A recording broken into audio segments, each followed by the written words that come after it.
Bom dia, meus queridos irmãos. Tudo bom? Vamos continuar nossas aulas sobre os dons espirituais. Hoje a gente vai chegar à última aula daqueles dons que a gente chama de temporários, né? Que serviram especialmente no tempo de fundamentação da igreja. A gente já falou de apostolado, a gente falou de profecia. Na aula passada a gente falou de línguas. E hoje, então, a gente vai falar de milagres, curas e alguns dons aí que eu chamei de obscuros. Mas obscuros unicamente no sentido de serem desconhecidos e difíceis de entender, tá? Nesse sentido. Nada pejorativo não, tá? Então a gente vai ver a respeito desses dons que também causam muito alarde, polêmica, discussão e também estão em alta em várias igrejas aí, juntamente com línguas e profecia, especialmente. Então hoje a gente vai tratar desses dons, tá? E o maior problema eu vou começar pela ordem que a gente leu, no texto que a gente leu em 1 Coríntios 12, tá? Você viu que eles citam uma lista de dons? Então eu vou fazer por essa ordem, tá? Especialmente ali no versículo 8. Tá escrito assim, já deixa sua Bíblia aberta em 1 Coríntios 12.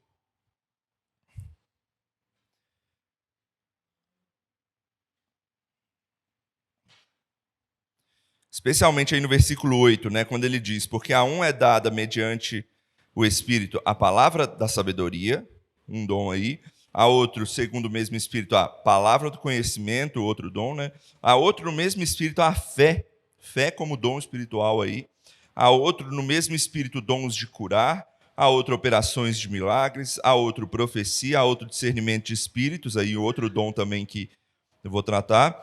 E aí o restante, né? Variedade de línguas e outra capacidade para interpretá-las, que a gente já tratou também. Então a gente vai tratar especialmente desses dons hoje.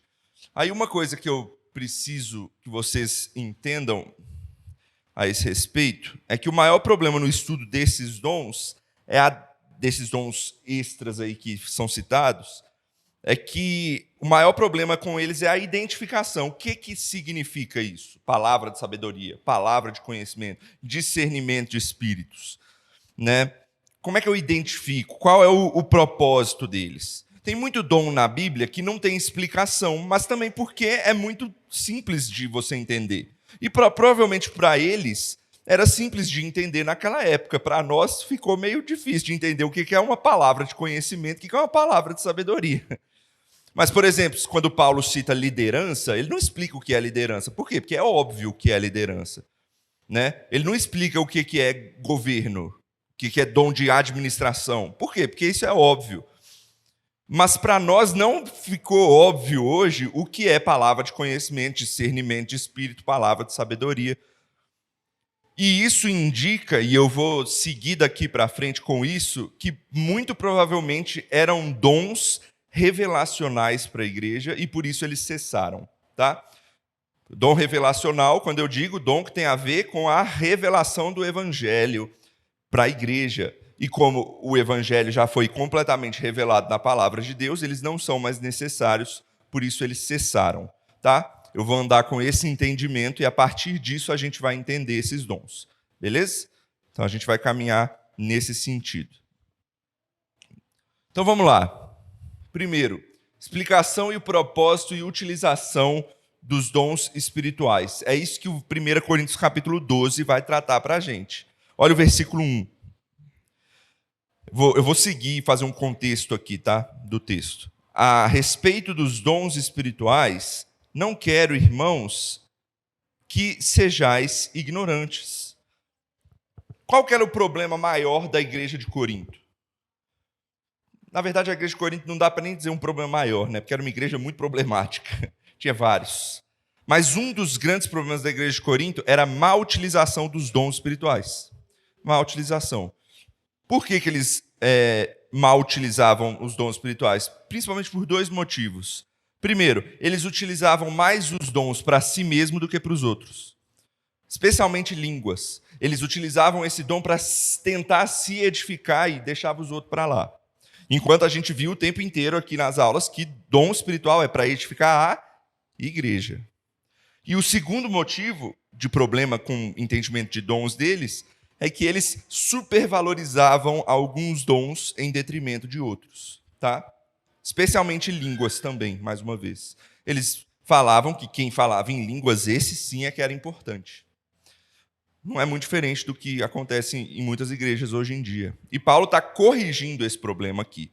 Então, a partir do capítulo 12, ele vai dizer, né, eu não quero que vocês sejam ignorantes a esse respeito. Então, eu vou explicar para vocês o propósito dos dons, tá? E aí ele vai do capítulo 12, 13, 14, só tratando de dons espirituais. A gente já tratou muito desse texto, hoje eu vou tratar desse início para falar desses outros dons que ele cita. Mas olha, o texto continua. Verso 2. Sabeis que outrora, quando éreis gentios, deixáveis conduzir-vos aos ídolos mudos, segundo éreis guiados. Então, quando você, é como se ele estivesse falando assim, quando vocês não eram cristãos, vocês eram conduzidos por deuses, por ídolos mudos. Porque o mundo adora ídolos mudos. Porque só o nosso Deus é real e verdadeiro. E ele fala por meio dele, dos instrumentos dele, nos dons espirituais também. Olha o que ele diz no verso 3. É o que ele vai dizer, né? Por isso vos faço compreender que ninguém que fala pelo Espírito de Deus afirma anátema Jesus. Por outro lado, ninguém pode dizer Senhor Jesus, senão pelo Espírito Santo. Ou seja, o Espírito fala por meio da igreja, né? Ele fala através de vocês, é como se Paulo estivesse falando para ele. E vocês estão o ouvindo, de fato, agora. Diferente de quando vocês eram gentios, né, ou não cristãos. E o objetivo é pregar Cristo Jesus. Que ele é o nosso guia, ele é o nosso, aquele que nos une. Ele é a base, é o fundamento. Então é isso que Paulo explica. E aí ele vai dizer aquilo ali, né? A diversidade do agir do Espírito na igreja. Olha, versos 4 a 6. Ora, os dons são diversos, mas o Espírito é o mesmo. E também há diversidade nos serviços, mas o Senhor é o mesmo. E há diversidade nas realizações, mas o mesmo Deus é quem opera tudo em todos. Então, Paulo está dizendo, e o Espírito age de diversas formas. Vocês não precisam focar em um dom só. O Espírito age de diversas formas, em formas diferentes de realizações, de manifestações. Mas é Deus sempre operando por meio de cada um de nós. Um dom pode ser aparentemente menor do que outro. Por quê? Porque ele é menos aparente, não porque ele seja menor em valor. Mas é o mesmo Deus operando por meio de cada um de nós. É isso que Paulo está explicando para eles. Ou seja, parem de supervalorizar um dom ou outro. Vamos utilizar todo mundo os dons que Deus deu a cada um. E aí ele vai, antes de citar a lista de dons, ele vai completar, dizendo que a finalidade dos dons é edificar o povo de Deus. Verso 7. A manifestação do Espírito é concedida a cada um, visando um fim proveitoso. Ou seja, visando fruto para a edificação do corpo. Ok? Não é para você se edificar. O fim proveitoso é para que a igreja cresça, porque o nome de Cristo seja glorificado. Esse é o fim. E aí Paulo, então, agora vai começar a explicar quais são esses dons. Ok? Mais uma coisa importante para nós. Nessa época, não havia escritura. Tá? Não havia Bíblia. Lembrem, quando Paulo escreveu a carta aos Coríntios, essa é uma das primeiras cartas que Paulo escreve. Provavelmente anos 50, ali do primeiro século. Talvez só o Evangelho de Marcos tinha sido escrito. Talvez. E muito provavelmente ele ainda nem era divulgado. Então tenha isso em mente. Os cristãos, eles não tinham um evangelho para saber o que Jesus falou e fez. Olha a diferença daquela igreja para a nossa. Eu tenho hoje 4 evangelhos e o resto da Bíblia inteira. Para saber o que Jesus fez, operou, falou, orou. Eles não tinham nada. Eles só tinham o quê? Gente falando o que Jesus tinha feito e falado. E quando a gente sabe que é pelo ouvir, né, quando uma pessoa simplesmente fala, eu fiquei sabendo disso de Jesus, pensa na quantidade de informações tortas que devia ter naquela época. Então, naquela época, era necessário dons de revelação. Deus dizer, era isso que Jesus fazia, era isso que ele ensinava. Dons para dizer, o que ele está falando está certo, é verdade, é isso, Deus me revelou. Naquela época isso era muito necessário. Hoje não. Então tenham isso em mente. Nessa época de Paulo, dons de revelação eram muito necessários. Por isso que a gente vai citar vários aqui que Paulo cita com essa finalidade. Tá bom? Então vamos lá. Vamos tentar explicar as necessidades desses dons a partir dessa lista que Paulo dá. Vamos analisar essa lista. Qual que é o primeiro dom que aparece aí? Não é o que está escrito ali. É outro. Verso 8. Porque a um é dada mediante o Espírito a palavra da sabedoria, e a outro, segundo o mesmo Espírito, a palavra do conhecimento. Eu vou inverter a ordem, porque eu acho mais fácil explicar o do conhecimento antes da sabedoria, tá? Vamos lá. Primeiro, palavra de conhecimento. Mais uma vez, não há explicação de Paulo sobre o propósito desse dom, sobre o que é esse dom. Ele simplesmente joga para a gente o nome do dom. Então, como é que a gente tenta descobrir o que é? Pelo nome. Principalmente pelo nome do dom. E pelo contexto em que ele se encontra aqui. Tá? O contexto aqui provavelmente é contexto de culto. Tá? Então, como é que eu uso esse contexto, esse dom nesse contexto? O que significa conhecer? O que significa conhecimento? Conhecimento é basicamente eu aprender uma informação que eu não sabia antes. Eu conheço agora. Quando eu encontro uma pessoa na rua e eu falo com ela, eu digo, eu conheci essa pessoa. Eu não estou dizendo que eu sei tudo da vida dela, mas eu conheci. Eu vi, eu me deparei com ela. Conhecer é isso, é saber uma coisa que você não sabia antes. Então, a partir desse entendimento, esse dom deveria certamente ser um dom de fala, né, de falar, para expressar conhecimento aos outros. Então, esse dom pode ser descrito como uma revelação sobrenatural, né, de conhecimentos, sobre algo que você não sabia antes, e o Espírito, então, te revela esse conhecimento, para que você agora saiba e passe à igreja esse conhecimento. Aí você fala, não, mas isso é muito parecido com profecia. É muito parecido com profecia mesmo. Mas talvez o intuito aqui seja justamente ser um posterior à profecia. Na profecia, o que o profeta revelava? O geral, era o principal, era o primordial do ensino, era a profecia. O profeta vinha e trazia. Provavelmente o profeta era aquele que pregava, né, no culto. Então ele vinha, proclamava aquela revelação dada por Deus. O que tinha palavra de conhecimento, ele vinha e explicava aquilo, provavelmente. Vamos usar esse termo, né? Ele explicava a profecia dada, tá? E isso necessitava de revelação também. Por quê? Porque hoje a gente tem a Bíblia inteira para conseguir explicar os textos. Eles não tinham. Então, Deus ensinava ainda a pessoa a dar essa palavra de conhecimento para o povo. E aí, nesses dons que eu vou explicar aqui, eu vou sempre tentar jogar para como eles não são necessários mais hoje e por quê. Por exemplo, muitas pessoas hoje possuem uma grande capacidade de entendimento da palavra de Deus. Mas esse entendimento é alcançado como? Pelo esforço do estudo, do material que nós temos da palavra de Deus, da revelação, dos processos normais de aprendizagem da pessoa.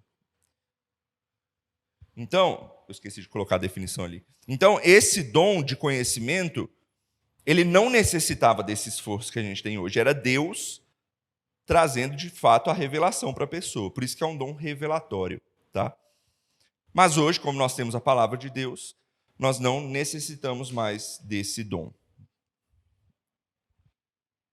Então, esse é o primeiro dom, dom de conhecimento, dom de palavra de conhecimento.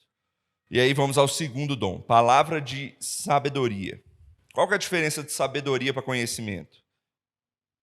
Deixa eu só esconder ali para vocês não terem spoiler. Eu quero que vocês me respondam.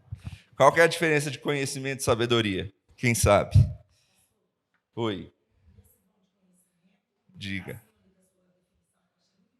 Ah. Isso.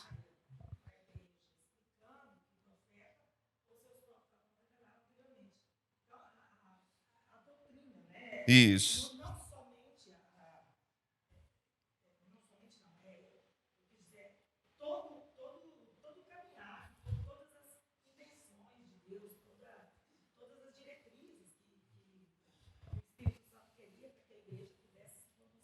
Sim.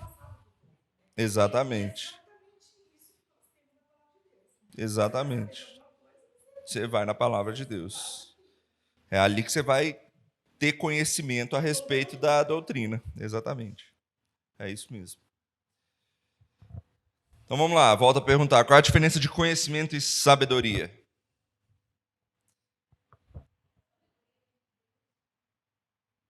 Conhecimento também vem de Deus. Mais prática. Sabedoria o quê?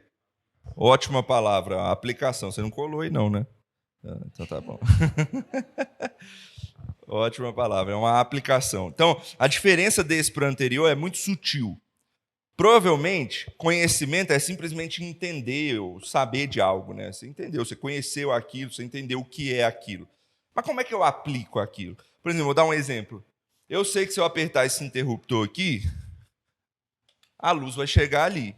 Eu sei que a energia liga quando eu coloco aqui, tem alguma coisa que liga uma na outra e a luz chega. Mas como é que isso funciona? Eu não sou sábio para isso, não. O que está por trás disso? Eu não tenho essa sabedoria. Só um exemplo aí para a gente entender um pouco dessa diferença. Então, aparentemente, esse dom servia, o dom de palavra de sabedoria, esse dom servia como uma palavra de orientação para a igreja, revelada por Deus à igreja, tá? Uma coisa é você ensinar a doutrina. Você ensinar, Cristo ressuscitou dentre os mortos, doutrina pétrea da igreja, da ressurreição de Cristo. Uma coisa é você aplicar isso para as pessoas. É falar, se Cristo ressurgiu dos mortos, nós somos os mais felizes dos homens. Porque há esperança mesmo em meio à morte. Está vendo a diferença de uma sabedoria sobre uma doutrina do que simplesmente o conhecimento dela? As duas coisas são necessárias. Eu preciso conhecer, mas eu preciso também ter isso aplicado ao meu coração, para que eu possa de fato confiar e ter fé no Senhor. Então, provavelmente esse dom de palavra de sabedoria, ele mexe com essa segunda parte, né? Muitos cristãos, aí para fazer o plot para hoje, né? Muitos cristãos têm sido abençoados por conhecer. Mais uma vez eu esqueci aqui, gente. Muitos cristãos têm sido abençoados por conhecer algum cristão sábio que parece sempre capaz de tomar alguma grande verdade da Escritura e relacionar com a nossa vida, com algum problema, com os dilemas da vida e tudo mais.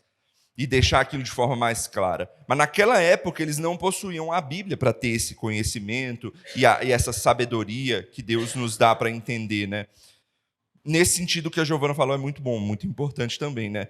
Sabedoria é Deus, é o Espírito iluminando nosso coração para que a gente realmente, de fato, aprenda mais profundamente aquilo que a gente entendeu na palavra, tá? Mas como naquela época eles não possuíam a Bíblia para isso, então Deus também ajudava na revelação dessas coisas, ok? Por isso que a definição é essa, né? Esse dom servia como uma palavra de orientação revelada por Deus à igreja com o intuito de aplicar a verdade revelada pelos profetas às necessidades da igreja, ok? Então, esses são os dois primeiros dons da lista: palavra de conhecimento, palavra de sabedoria. Vamos para o mais difícil. Olha o versículo 9. E a outro, mediante... Não, eu li errado. Né? A outro, no mesmo espírito, a fé. Por que eu acho que esse é o mais difícil? Porque é uma palavrinha só para eu entender o que Paulo quer dizer com isso como dom espiritual. Porque, veja, fé aqui está no sentido de uma lista de dons. Ou seja, Paulo não está falando de fé salvífica, né? Da fé que você precisa ter em Cristo Jesus para ser salvo. Não, ele está usando fé aqui como um dom espiritual, como algo que faz com que eu haja na igreja para que a igreja seja edificada. É fé para os outros, não é fé para mim. Entendeu? Então, é um pouco mais difícil de entender. Aí, eu li alguns estudiosos, não tem um consenso a respeito do significado aqui, mas a maioria das pessoas creem que esteja relacionado a feitos milagrosos. Né? Deixa eu colocar aqui. Talvez uma referência às palavras de Jesus lá em Mateus 17, 19 e 20. Vamos abrir lá? Quem abrir aí, quem achar aí, pode ler. Mateus 17, 19 e 20.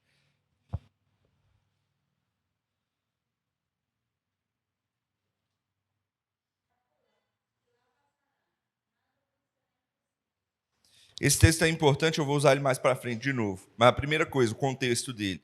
Os discípulos foram realizar ali milagres e prodígios, né, expulsar um demônio, e eles não conseguiram. É a única vez na Bíblia que os discípulos não conseguem realizar um sinal e um prodígio, tá?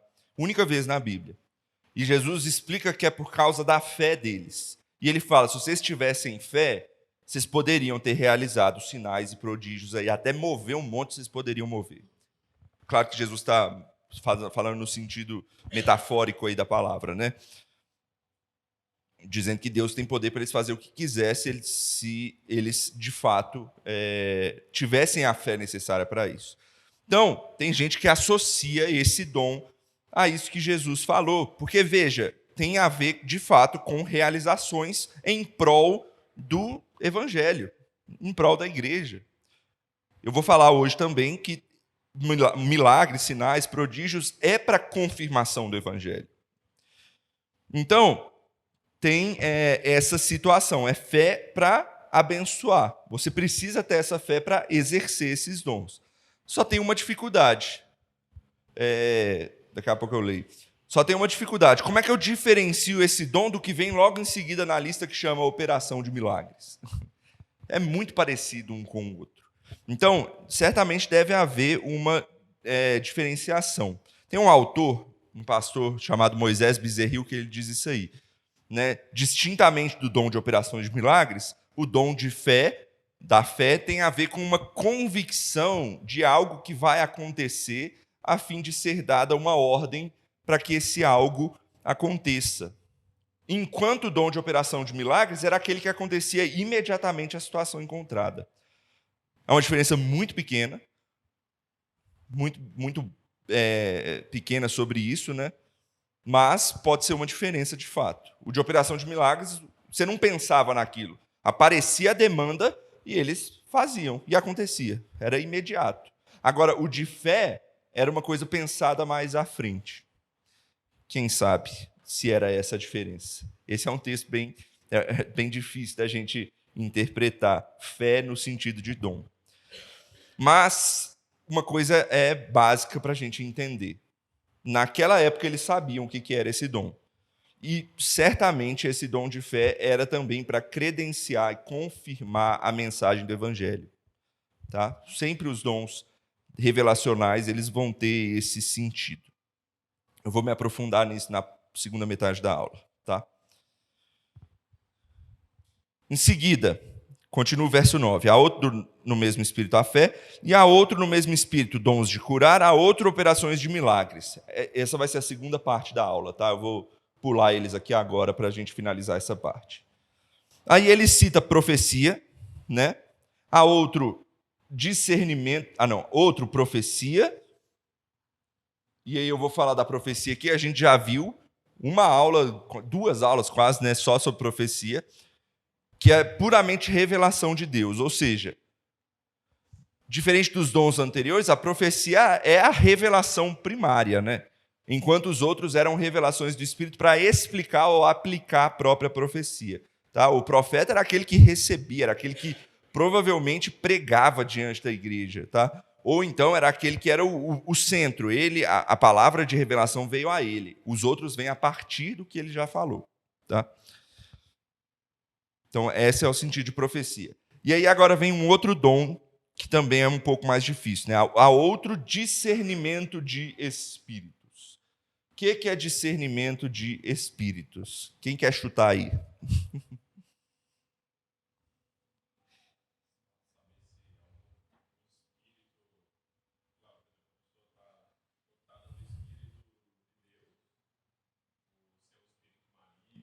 Muito bom. Muito bom, tem muito a ver com isso, tá? Tem muito a ver com isso. Mas não é no sentido de possessão, tá? Não é discernir se uma pessoa está possessa ou não, não é isso, tá? E ou se a pessoa está com um espírito bom e o um espírito mal, alguma coisa meio a ver com demonologia. Não, não tem nada disso, não. Quem pôde vir nas terças-feiras, teve um texto de 1 João, que João ele fala sobre discernir os espíritos. Quer ver? Vamos abrir lá. 1 João. Isso. Muito bom. Muito bom, é isso mesmo. Veja que Pedro ele não está possesso ou qualquer coisa assim, não. Ele só falou uma coisa certa ou uma coisa errada, né? É basicamente isso. João usa a mesma nomenclatura lá em 1 João 4. 1 João 4. Olha o que João fala. 1. Amados, não deis crédito a qualquer espírito. Antes, provai os espíritos se procedem de Deus, porque muitos falsos profetas têm saído pelo mundo afora.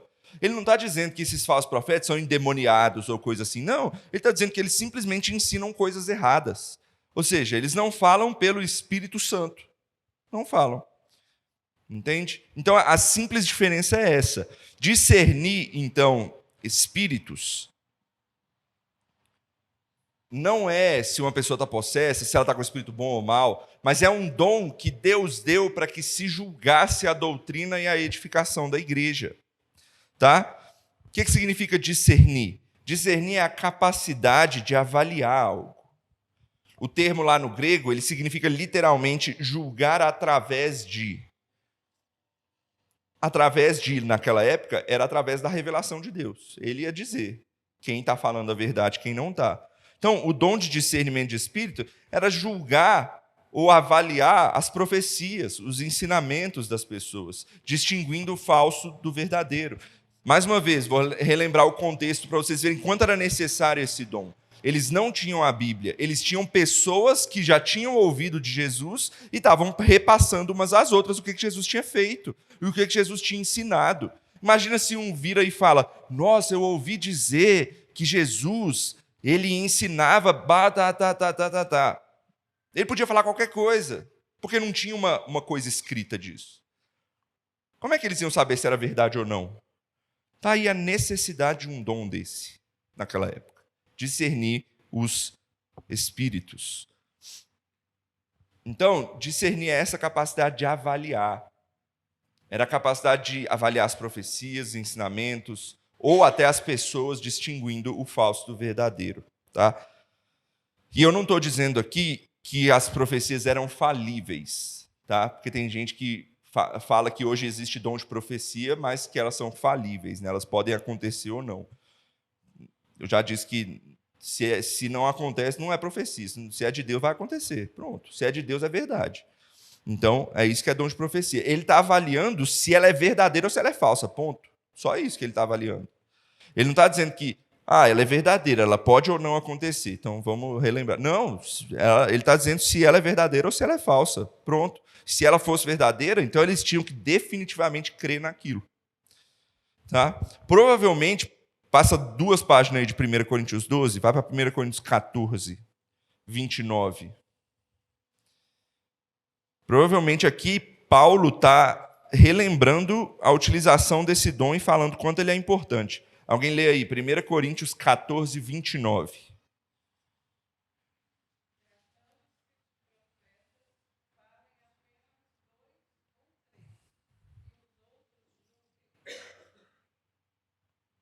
Então tá aí.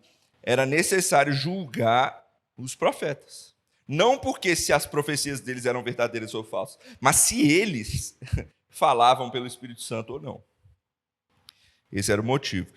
Então, esse controle era necessário para a igreja, por quê? Porque eles não tinham a escritura. Hoje, como é que a gente faz isso? Hoje eu leio na palavra de Deus, eu faço igual os bereanos lá em Atos, né? Os crentes de Bereia. Paulo pregou, os crentes de Bereia pegaram o Antigo Testamento, que naquela época eles pregavam o Antigo Testamento. Eles falaram, deixa eu ver se o que o Paulo falou está escrito mesmo. Hoje a gente tem a Bíblia inteira.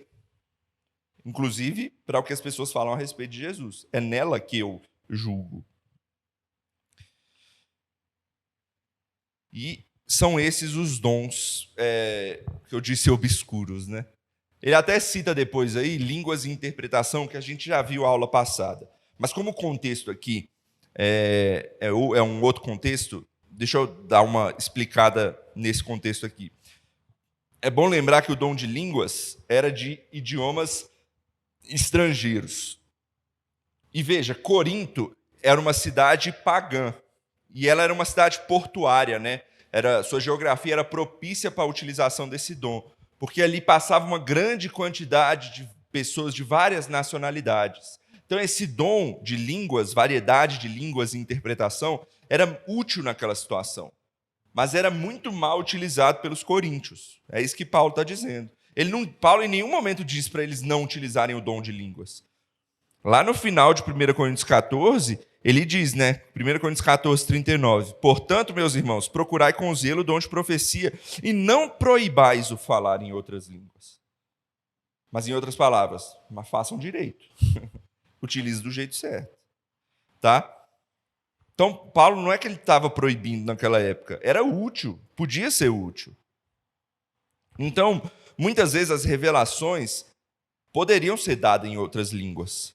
Só que eles falavam as línguas à torta e à direita. Tinha gente para ouvir, para entender? Tinha gente para interpretar?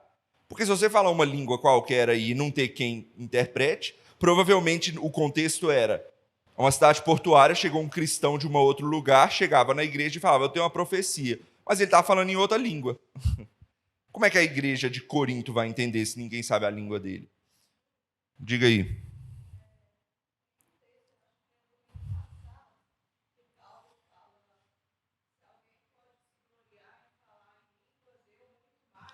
Sim.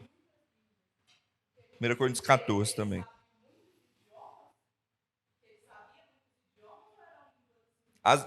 Não, era idioma. Era idioma. Mas é utilização de dom também. Não é que, tipo assim, Paulo falou, não, é porque eu estudei muito e eu sei vários idiomas, aprendi. Não, porque Deus utilizava ele como um missionário, lembra? Ele ia para várias e várias regiões que falavam línguas e línguas. Então Deus o abençoava, o dotava com esse dom e ele falava as línguas do povo onde ele chegava. Então Paulo explicava para eles, eu muito mais que vocês utilizo esse dom, porque eu estou de fato na frente de pregação do evangelho em vários lugares. Né? Então ele vai e fala. Só que aí Paulo, nesse versículo, ele usa o contexto da igreja.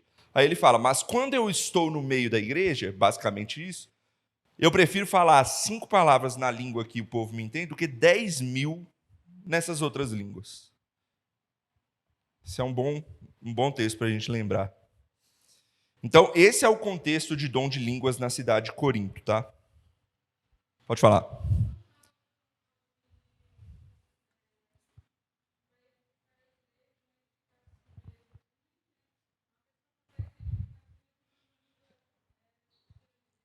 Ótimo. A pessoa que fala, ela entende a língua, tá?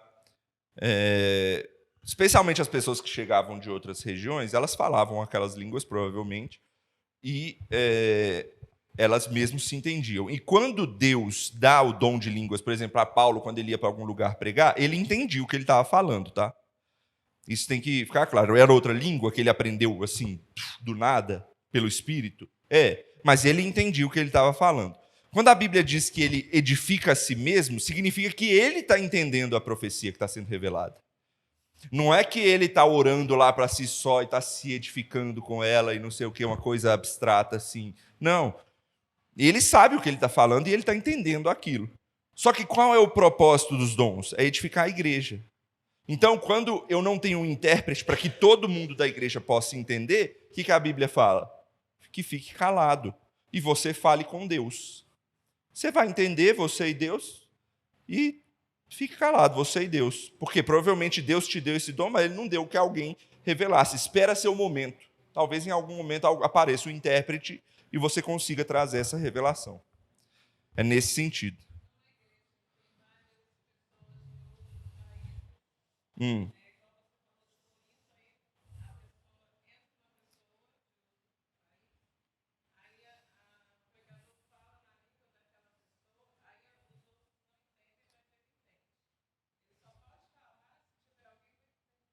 Isso. Porque a igreja é um corpo único.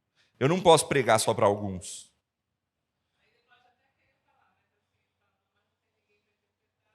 Fique calado, exatamente. Nesse sentido.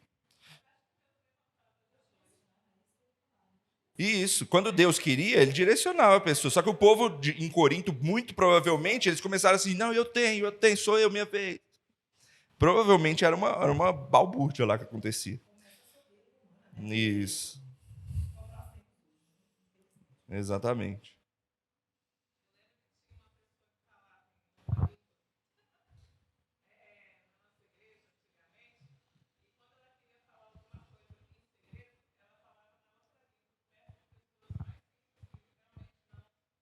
É mesmo. Ah, aham. Acho que eu já ouvi uma história disso.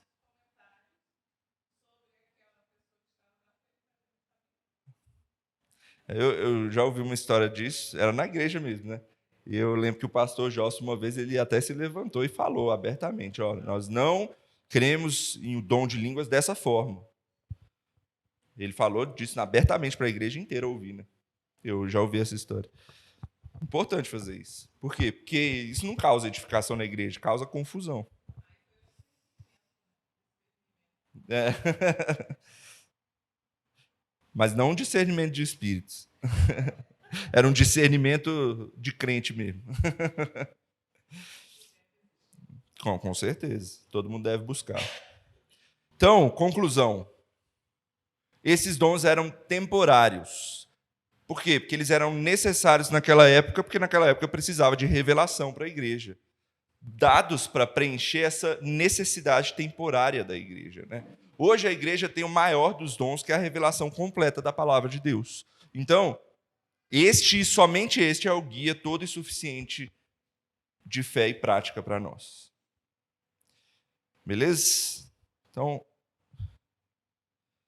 essa era a primeira parte da aula. Vamos agora para milagres e curas. Diga.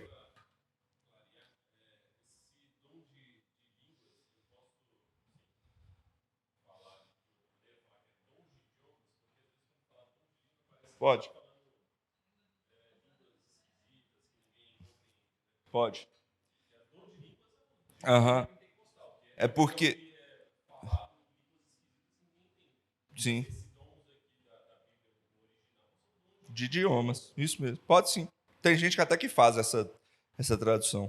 Só que como a palavra grega ela é para língua mesmo, igual no português, eu tenho a palavra língua e eu tenho a palavra idioma, né?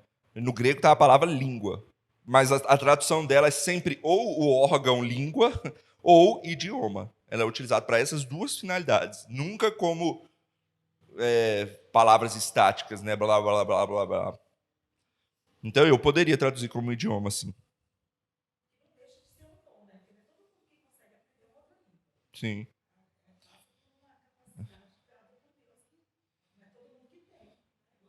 Mas naquela época era extraordinário, era de uma vez assim, ó. Pá. Então vamos lá, milagres e curas. Como funcionavam? Né? Deixa eu finalizar antes de eu só introduzir isso aqui. Vamos finalizar com esses dons que são basicamente do mesmo tipo. Milagres e curas é basicamente o mesmo dom. Só que curas a gente leva só para cura mesmo, saúde, e milagres eram os demais feitos extraordinários do Espírito Santo. Né? E, inclusive, a maioria da Bíblia tem a ver com cura. Maioria, grande maioria. Milagres são um ou outro. Tá? Teve uma vez que Pedro ele cegou um falso profeta, diferente de cura, tá? Mas são poucos os que são. Aquela vez que Pedro deu uma palavra e Ananias e Safira caíram mortos. Então, são pouquíssimos os milagres extras fora curas. Mas sempre é dito, né? Milagres e curas. Então, a gente vai tratar como a mesma coisa. E o cronograma vai ser o seguinte. Eu vou explicar como funciona o dom.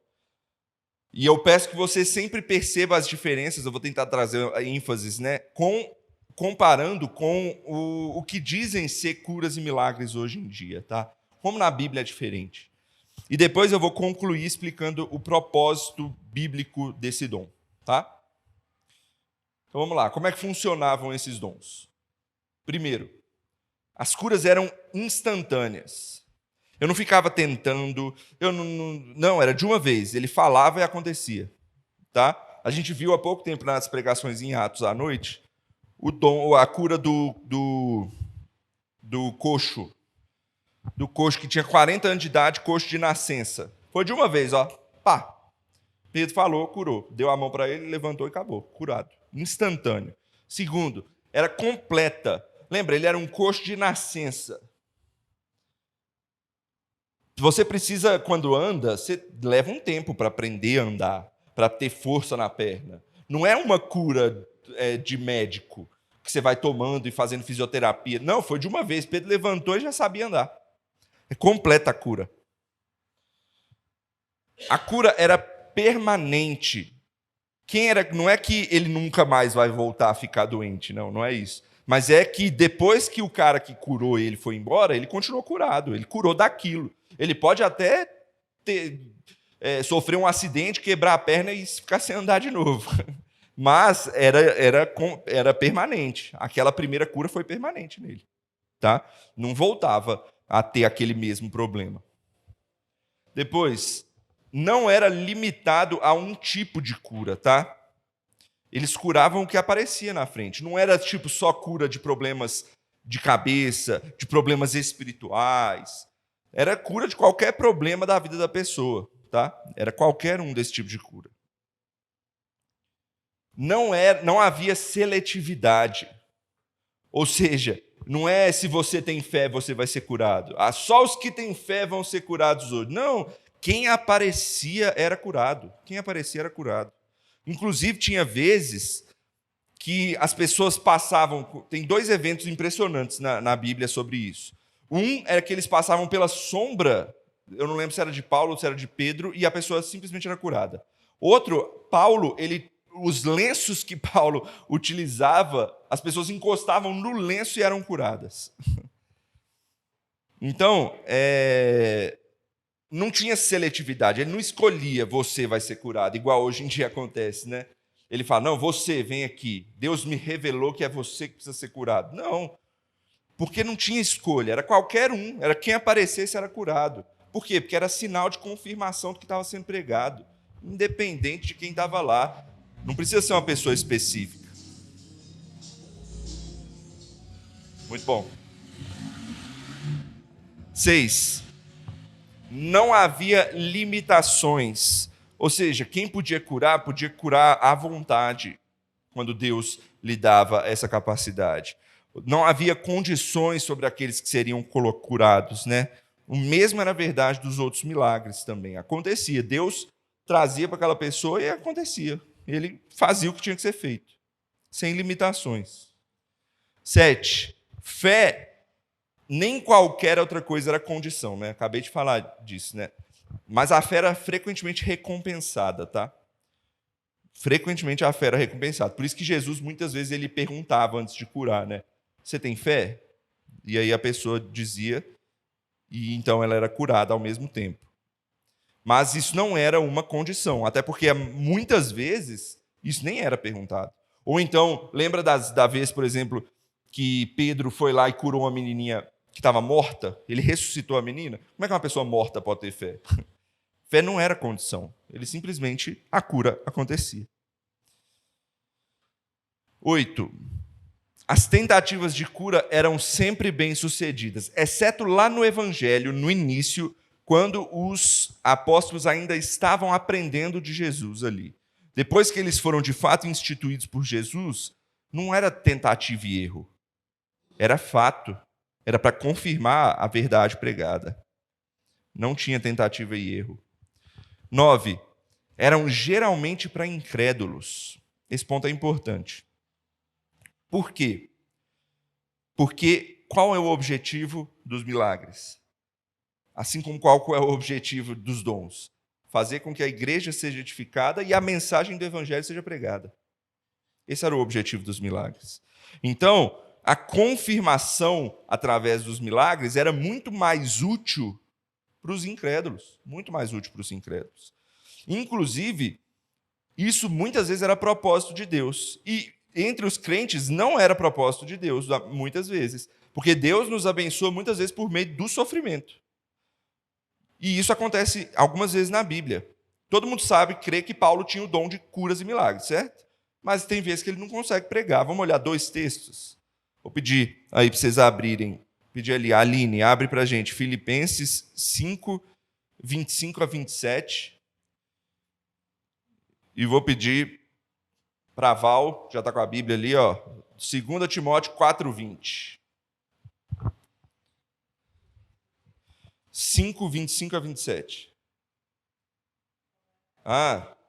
Vê se é 4 ou 3, que fala de Epafrodito. Ih, gente, escrevi o texto errado aqui. Deixa eu passar esse texto aqui. Ou será que é 15?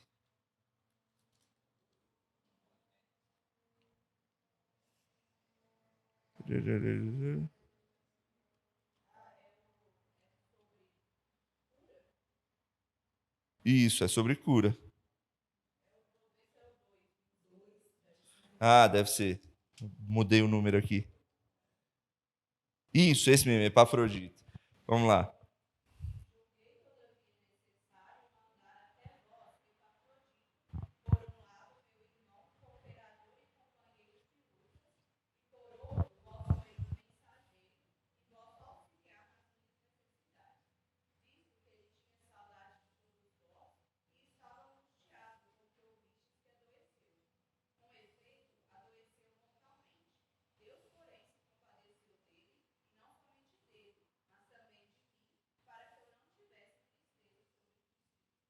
Aí, ó, um crente que ficou doente pelo propósito de Deus que ele ficasse. Creiam vocês para fortalecer a fé do apóstolo. Olha o propósito de Deus. Nem sempre o propósito de Deus era curar. A cura era para outro propósito, a cura milagrosa. 2 Timóteo 4, 20.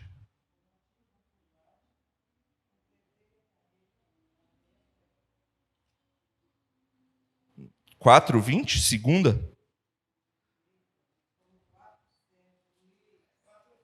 4, 20.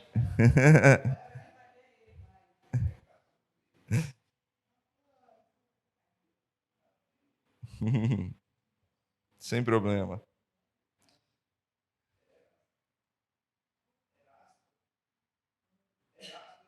Isso.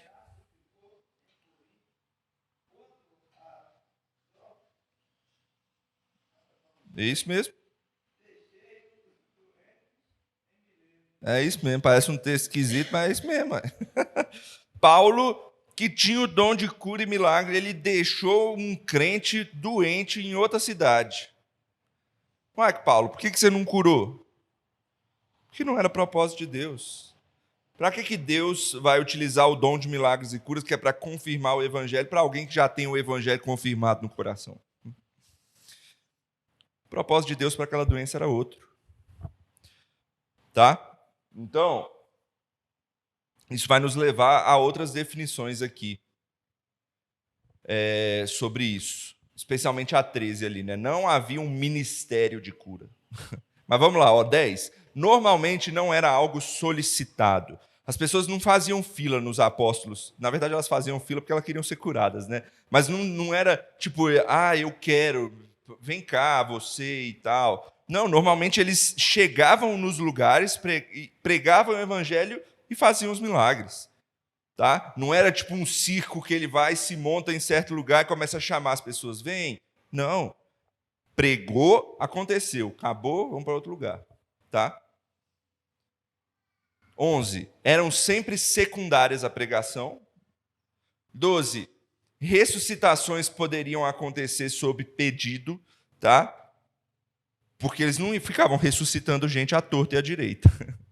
Normalmente, quando era uma coisa assim extra, poucas são as ressuscitações aqui na Bíblia, né? Dorcas, essa menininha que eu falei, e lá na época de Jesus, Lázaro, né? São algumas das que eu me lembro agora. Eram poucas. Era para um propósito específico. Então, eles oravam e pediam, Deus, se for da tua vontade que ela ressuscite, então ressuscita. Mas eles não ficavam lá nos túmulos assim, vem, volta. Ou então, eu já vi uma vez um encarte de uma igreja pentecostal, que o cara, ele falava assim, ó, eu sou pastor e pode crer na minha palavra que eu já fui no inferno e voltei ressuscitado 7 vezes.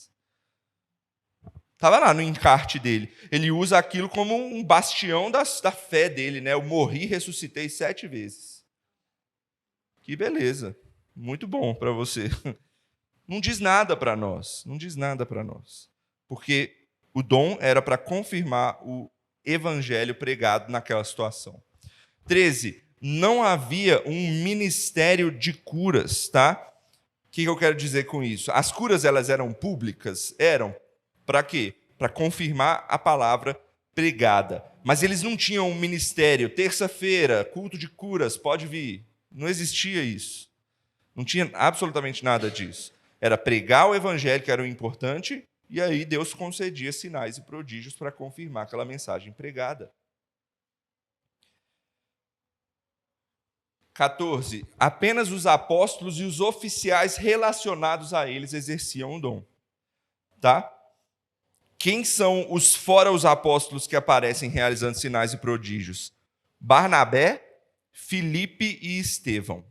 Fora eles, não tem, que eu me lembre, não tem mais uma pessoa que execute o dom, né? Talvez Tiago, o irmão de Jesus. Mas vejam, todos eles tinham funções oficiais na igreja. Paulo e Barnabé eram missionários, né? Barnabé, inclusive, na aula de apóstolo, a gente viu que ele é chamado de apóstolo, no sentido de enviado pela igreja. Filipe e Estevão eram diáconos eleitos pela igreja. E Tiago, irmão de Jesus, era pastor da igreja de Jerusalém. Então, todos eram oficiais relacionados ao corpo de líderes apostólicos, né? Eu vou até chamar de companhia apostólica. Esses eram os dotados com esses dons para confirmar o evangelho. 15. As curas não tinham nada a ver com o suposto cair no espírito, que hoje em dia o povo fala, né? Não tinha absolutamente nada disso. 16. Não havia custo financeiro para ser curado. 17. As curas não eram incontestáveis. Eram incontestáveis, me desculpe. Ou seja, ninguém ficava se perguntando, será que foi mesmo, será que não foi? Não, era visível, a olho nu, para todo mundo saber que foi curado. Porque era uma confirmação. 18, para acabar, 19. Os milagres eram normalmente focados em cura, pois a ideia era relacionar a dádiva da vida em Cristo com a nossa vida física.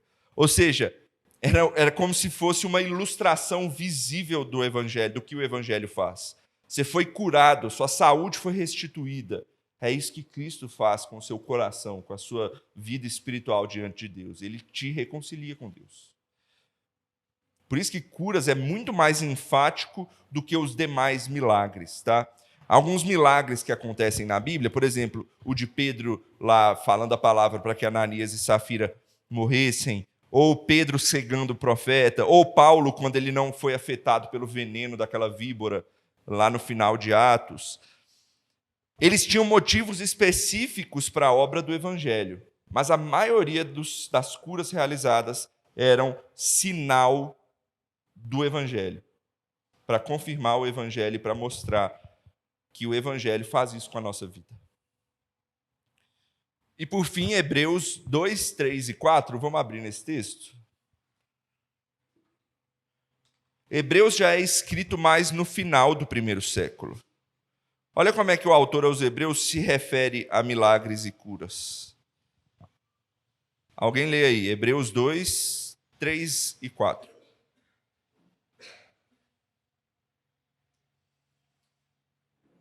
Caiu.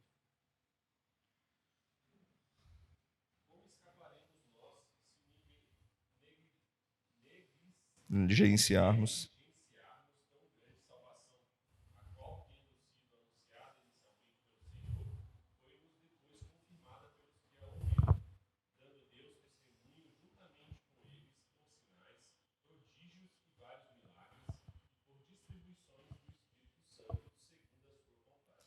Olha que interessante. O escritor do livro dos Hebreus, ele escreve como uma segunda geração de cristãos, já mais para o final do primeiro século. Ele fala nesses dons como algo passado. Aqueles que escreveram a palavra, aqueles apóstolos, os líderes da igreja, eles realizaram esses sinais como confirmação. É o que ele diz aqui, né?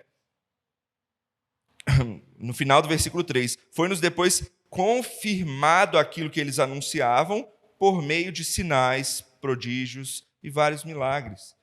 Era o que aconteceu lá naquela época. O próprio autor aos Hebreus já está escrevendo no passado, pouco tempo depois. Por quê? Porque o propósito era para aquela época. Então, a gente chega na conclusão da aula de hoje, né? Qual é o propósito desses dons? Primeiro, ser um sinal que acompanhasse a companhia apostólica. Vamos ver a Bíblia dizendo isso?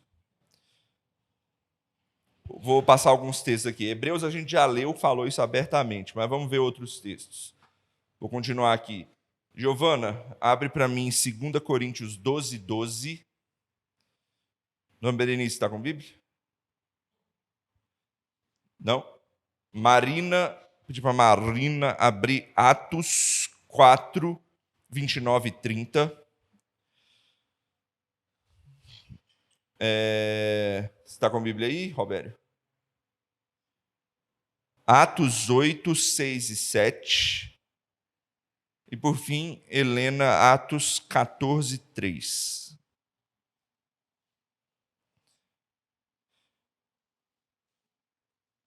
Vamos lá, 2 Coríntios 12, 12.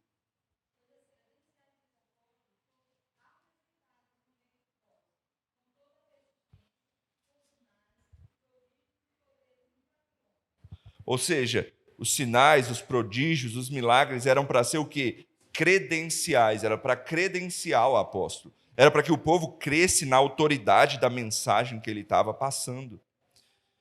Atos 4, 29 e 30.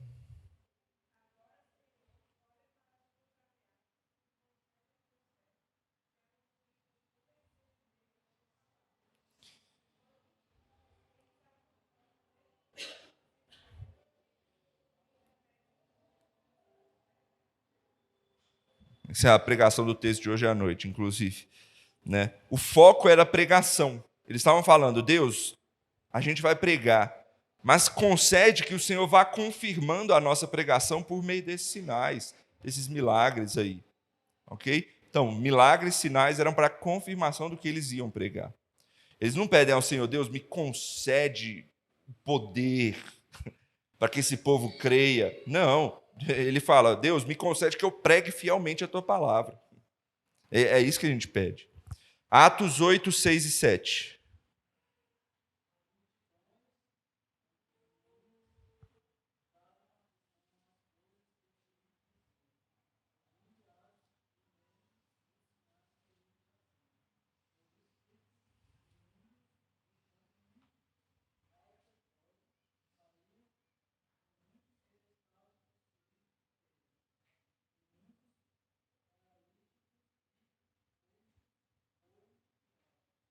Isso. Aqui já não é um apóstolo, veja, ele está falando de Filipe. Filipe, ele saiu para pregar, foi lá para Samaria, e aí ele pregava a palavra e Deus ia confirmando a palavra pregada por meio dos milagres que eram feitos. E por fim, um que é mais direto de todos, Atos 14, 3.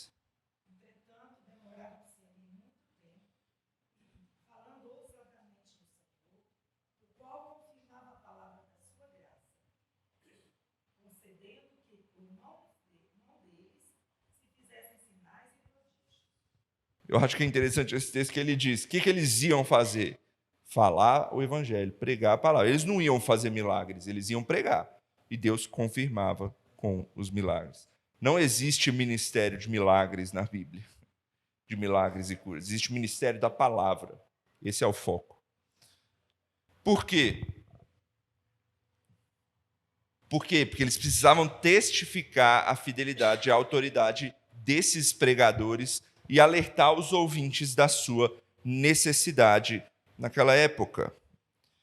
Aí você pode me perguntar, e hoje? Não seria útil também continuar? Porque Deus ele poderia fazer milagres e continuar a confirmar a necessidade da palavra de Deus que o povo tem, da salvação. Por que Deus não continua fazendo milagres para isso? Deus continua fazendo milagres, mas não com o mesmo propósito, tá? Vamos explicar isso. O dom de milagres, deixa eu ver se eu escrevi isso aqui. O dom de milagres, ele foi desfrutado por aquela igreja e foi uma experiência daquela época e serviu o seu propósito e cessou. O dom cessou. Por quê? Porque como nós já temos a palavra revelada e confirmada, basta que a gente creia nela. Quem não crer nela, tampouco creria por meio dos milagres. É o que Jesus ensina para nós. Então Deus ele até poderia continuar com esse dom se assim ele quisesse, mas ele preferiu que nós crêssemos unicamente na sua palavra revelada em Cristo Jesus. Ele não quer tirar o foco. Ele não quer que você creia no poder de curar. Ele não quer que você creia no poder que ele tem de te livrar do seu sofrimento. Ele quer que você creia em Jesus apesar dos seus sofrimentos, mesmo que você tenha uma doença difícil. O foco é Cristo. Não é esse o propósito dos milagres. Então, hoje nós já temos a revelação pronta. Já está aqui, ela está pronta, ela está feita, ela já está consolidada. Basta eu crer nela. Não preciso de milagres que me confirmem isso. Inclusive, Jesus deu vários indícios que alguém que não crê em sua palavra tampouco ia crer em milagres. Vou lembrar dois exemplos disso. Primeiro, quando Jesus fala da parábola lá do rico e Lázaro, né? O rico vai lá para o inferno e o rico vira para Jesus e fala: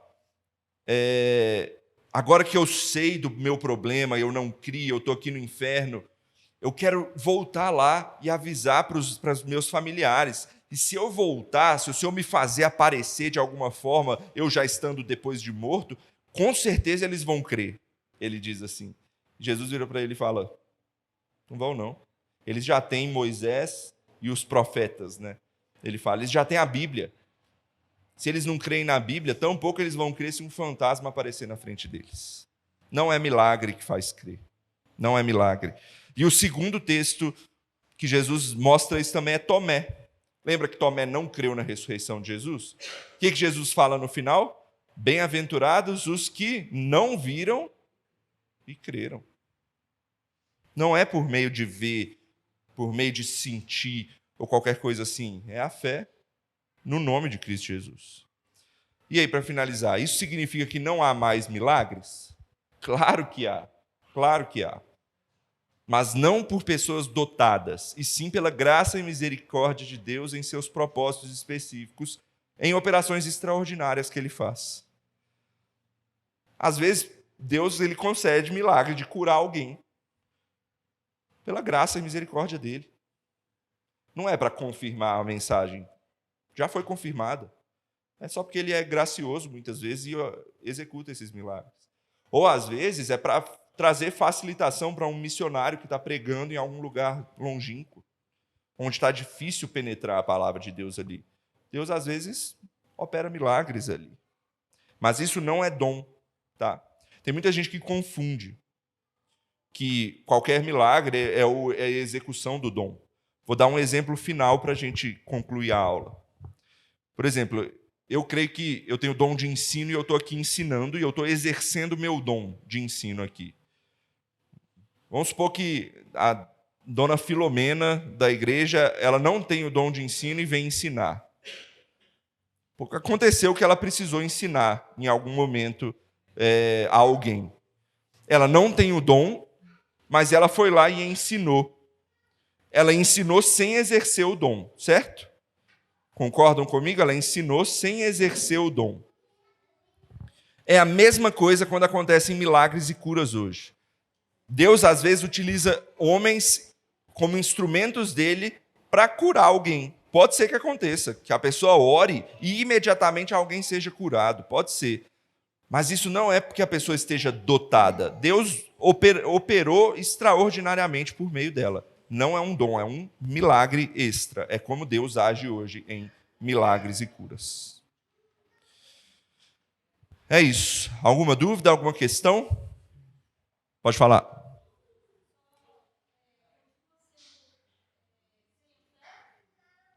Como assim?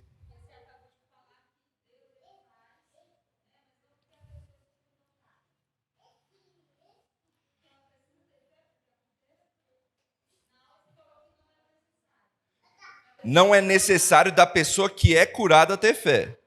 Por exemplo, eu posso orar para que um parente meu que não é crente seja curado. Ele não tem fé, ele não é crente. Mas se Deus quiser operar um milagre nele, ele não precisa ter fé. O milagre pode acontecer nele. Entendeu? Agora, aquele que é instrumentalizado por Deus, ele precisa ter fé sim. Tá? Aquele que é utilizado por Deus como instrumento dele para trazer a cura ou fazer alguma coisa, aí sim, ele precisa ter fé. Tá? É nesse sentido. Entendeu? Então é isso. Mais alguém? Alguma dúvida? Alguma questão? Não? Vamos orar então para a gente encerrar? Vamos orar. Senhor meu Deus, obrigado por esse momento de estudo da Tua Palavra. Que o Senhor possa nos abençoar para que sejamos cada vez mais interessados em entendê-la. É o que nós oramos no nome de Cristo Jesus. Amém.